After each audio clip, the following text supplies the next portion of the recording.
নবী সাল্লাল্লাহু আলাইহি সাল্লামের আপন চাচাতো ভাই। আপনারা শুনেন, মুতার যুদ্ধে, একটি যুদ্ধ হয়েছে নবীজির জামানায়। 3 জন সাহাবী যাদেরকে নবীজি সেনাপতি বানাইছিলেন ওই যুদ্ধে, 3 জন সাহাবী পরপর ওই যুদ্ধে শহীদ হয়ে গেছেন এবং অত্যন্ত মারাত্মক বিভীষিকাময় একটি যুদ্ধ। তো ওই যুদ্ধের 2 নম্বর সেনাপতির নাম ছিল জাফর ইবনে আবি তালেব, নবীজির আপন চাচতো ভাই।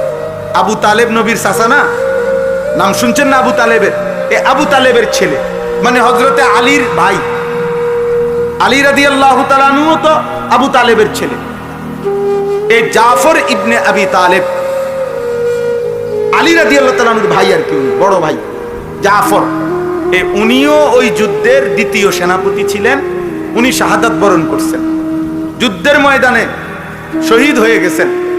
আল্লাহর নবী সাল্লাল্লাহু আলাইহি সাল্লাম মদিনায় বসে তখন কাঁদতেছিলেন।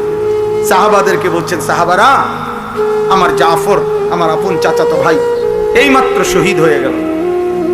তো ওনার শাহাদাতের ঘটনা খুব মারাত্মক, মানে কলিজা কাঁইপা ওঠার মতো ঘটনা। ওনার শহীদ হওয়ার ঘটনা, যুদ্ধের ময়দানে ওনার দুশ্মনে প্রথম ডান হাতটা কেটে ফেলে দিছে।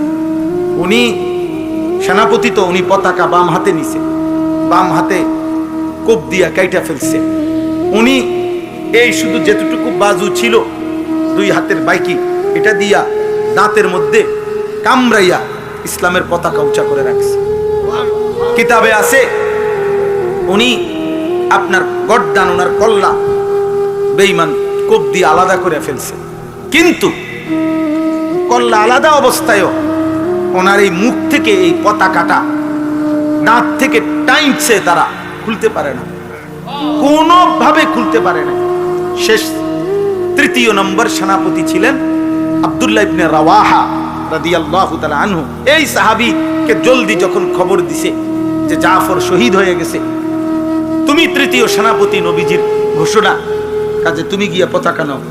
এই আব্দুল্লাহ ইবনে রাওয়াহা উনি কাছে গিয়ে আল্লাহর কুদরত, এই লাশের সামনে, ওই খণ্ডিত মাথার সামনে দাঁড়াইয়া বলছে, জাফর পতাকা দাও।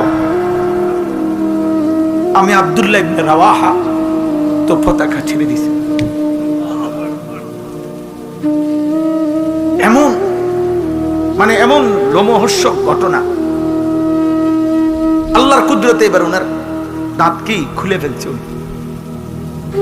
তো এই সাহাবী, দেখো ভাই ছেলেরা, তোমাদেরকে বুঝাইতে চাচ্ছি কোন কথাটা, দেখো এমন করুণ মৃত্যু যার হইল, শহীদ হইলেন।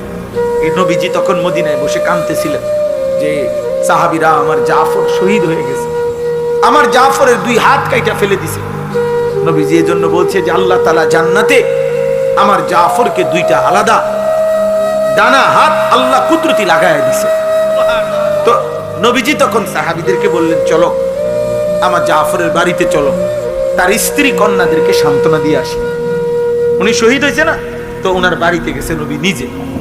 গিয়া দেখছে ওনার সান্ত্বনা দিছে, সবাই শুনাইছে, কাঁদতেছে, নিজেও সান্ত্বনা দিছে। তো ওই দিনে, যেদিন শহীদ হয়েছে, আজকে বাবা শহীদ হয়েছে যুদ্ধের ময়দানে। ওনার 3টা ছেলে ছিল তখন, হযরত জাফরের 3 জন ছেলে।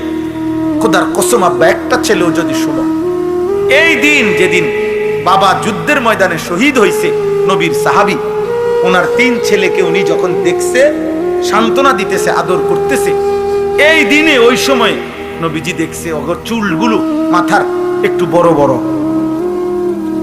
সত্য কথা হলো, হাদিসের স্পষ্ট শব্দ, নবীজি তখন বললেন, উদউলি আল হাল্লাক, তোমাদের মধ্যে চুল কাটতে পারে যে সাহাবী, নবীজি বললেন তাকে ডেকে নিয়ে আসো।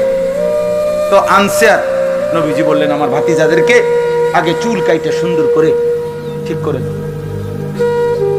যেদিন বাপের মৃত্যু হয়েছে, বেটা শহীদ হয়েছে বাপ, সেদিন আল্লাহর নবী এটা খেয়াল রাখছে যে আমার ভাতিজাদের চুল বড় হয়ে গেছে।